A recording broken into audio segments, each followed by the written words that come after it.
நான் தானே பாரிஜாத பூந்தேனே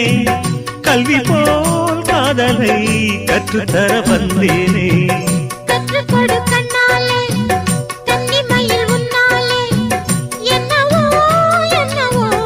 இன்பங்களை கண்டாலே பருவக் கனவு பிறக்கும் பொழுது இறகு முளைத்து பறக்கும் மனது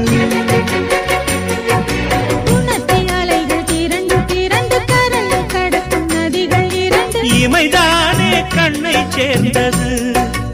எந்தன் இளநெஞ்சம் உன்னை சேர்ந்தது செம்பருத்தி செம்பருத்தி பூவை போல பெண்ணொருத்தி